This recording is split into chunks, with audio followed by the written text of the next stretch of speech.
hilo-hilo may buntag may nguto may hapon yung tanan dira mga bayot. Kung asa man mo nahimutang karon may paglantaw sa ako ang video. Karong adlaw na pod mga bayot, ubanay ko ninyo sa ako ang pagpanghinlo diri sa amo ang row mga bayot kay libo na gyud kayo. Kay sunod-sunod gyud ang adlaw mga bayot nga busy ang inyo silingan diri sa laing planeta. Unya karong adlaw mga bayot murag taas-taas ang pidok ni Celestina. Mo nang gilayhan ko og pagpanghinlo karong adlaw. Kani ding mga hiposona mga bayot usa ka gabi ra ning buskag ni Karina. Unya dili ra man pod si Karina oy magbuskag ani mga bayot hasta man pud ko. So aron mahapsay-hapsay ni dire mga bayot. Unya si Karina to sa iyang playroom. Ako ning washing-washingon karon og hinlo og hipos mga bayot. Kay kani pagpanghiposa dili man pud ko sington ani. Gawas og magundak-undak magligid-ligid og maglukso-lukso ko adaw kana lahi na. Basta gani magtapok-tapok mga bayot. Aw sweeto kay si Celestina ana. Kay gawas sa mamagulay ko kaniadto. Manapukay po ko globe. O lantawa o may kay muli-ilian ang mga kasuksuukan. Kay basin bag nahintagong lubian ng kilid-kirilan sayang kayo. Bitaw ay tarungon tanig hipos dire mga bayot aron mahapsay po ni karong adlaw. Bisan lang gud po usa ka oras ni siyang malimpyo, okay na kayo. Kay lang tawar gud akong gipang bit-bit o nagkaragang gyud taon ko mga bayot kay ang sudlay bisag asa na punta. Unya napay upo sa sigarilyo insuksok kaning tibiha. Then nato po ng trapo-trapuhan ra gamay aron mawala ng kamugulangang abog. Pila na ni kaadlaw ni nga mo ang ro mga bayot murag wa ka lang habog priskong hangin. Mo nang bahalag tugnaw kayo sa gawas abrihan tani nga to ang bintana dire aron mabugnawan po ni nga mo ang katre. Kay kani nga mo kama diri og na saging pa wa na hagbay rang nalata. Kay init kayo diri sa sulod mga bayot unya putos kayo. So ato na ning sirad-an diri mga bayot kay unya panuhuton ni atong habol diri og galugnan. Unya kani amo ang kortina diri mga bayot magpapansin gyud ni kada adlaw. Kada oswa gyud nako aning kortina gasa ka gyud ko kanunay. Kay inigbira nako mulaylay na yun. Bawo pa ning kortinahan biniliwat man pod sa tag-iya. Kay sigon pa sa akong ugangan 5 ka tuig na kuno ning kortinahan serbisyo nila. Kinsay di mga laylay ana nga 5 ka tuig og serbisyo sa ila ang panimalay. Kani ako ang binhe diri mga bayot. Winter na ang weather din sa mo ang planeta. Unya kani mga sanina nga ipangsuot ni Karina summer na summer pa. Mao nang kada buntag gyud ani niya mga bayot hilak ang labas. Kay feel nako gibuturan gyud ni siya. Nya kani ako mga kagopa di man mo to og gibuturan nagtiya na ila ang mahiwagang kaliwat. Maingon man dayon og gigutom or katulgon. Ingon po dayon ko kung say gigutom bang bago pa man nagakaon. Kay kaninyong silingan diri mga bayot dili magpautang og istorya. Bisag gamay nga istorya madunggan sa pikas dunggan halato bagon gyud dayon nako. Kay aron po di ta mauto-uto. Pero kana pong feel nako sakto ko og kasabot ko sa gibati sa akong anak mutubag ko. Kay kitang mga inahan bisan pag first timer nga inahan or bisan pag dili ta doktor makasabot biya putagon sa gibati ana tuwang anak. Gipanghangay na din ako ning angay hangironon diri mga bayot. Halag dili hapsay ng pagkahangira. Basta kay nahangir na siya. Mga sadina din ning Karina nga akong gipanghangir dire. Kanang ubo sa TV mga bayot kanang hunos din na bisag wa mo nang utana. Full pack na siya. Kay dira na ko gipangdasok ang mga sanina ni Karina nga pang summer. Ang ubang mga sanina na mga bayot ako nang gibutang sa malita para ready to go na ba. Milabay ang 50 ka tuig murag na hapsay-hapsay na gyud nga ko ang gihinluan diri nga kwarto. Nahinlo-hinlo na gyud tawon siya mga bayot. Relax na kayo lang tawon sa ko ang mga mata karong panahon na. Pero masudlan ni sa ko ang binhi karon mga bayot. Kaning kwartuha na ingon na po niyo gibugnuwag irumbuang. Kay kanang mga stuffed toys niya dinha sa sulod. Iya na po nang habwaon og wasak-wasakon. Gingon og agwantay nahan kay ikaw nang inahanglan og anak. Pero okay ra kayo kay di man ni kanunay si Karina ang bata. Go dito. Unsa? You want to go tito? Oh, don't cry. You want to go tito?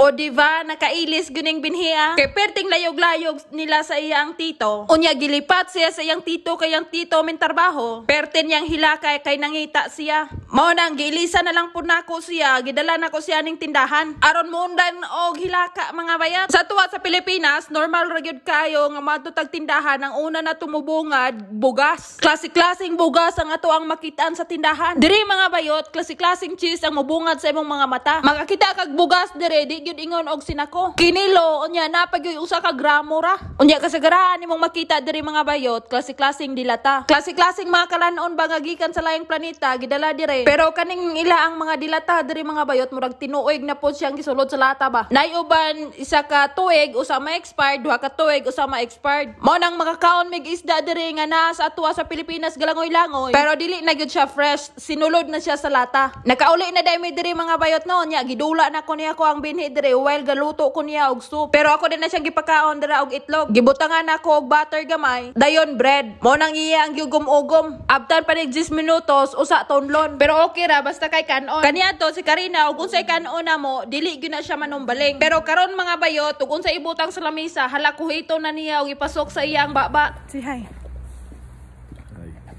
Hi, hello, may buntag, may hapon, may gabi Bitaw ay. Gabi na dai diri mga bayot. Alas 2 na dres kadlawon. Gawas naming duha sa ako ang kapika sa ilong kay madtumi atong ila ang butanganan og kwarta kay manggidula na pud sila mga bayot. Si hi sa. Nice. Ga kuan siya na yung sigarilyo.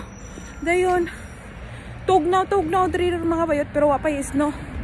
Dali ko og English mga bayot kay tugnaw kaayo manggod og magkuan ra ko nipis akong suoton ba. Mulapos ang kabugnaw. Mo nang insuot ko og kuan kanang hapin sa kabayo og porma ba. Kaya ron dili na mabugnawan nato ang kaliugan din ha. Nami nakatagbo nga amigo niya mga bayot. Mo nang akong gi paubos ang cellphone kay di na sila ganahan og makita lagi ang kamera Anang mo diretso sa aming mga bayot kay ingon po sa ko ang kapika sa ilong. Dili ko no maayo og muduol mi aning ila ang butanganan og kwarta. Nga sila sige dula ba unya ang ilang amigo walay murag ulaw ra kayo sa ila ang pamati ba. Nga kanang magdula-dula sila. Nya kanunay kapildi. Ching. Why are sayang? Sol tog no kan varm.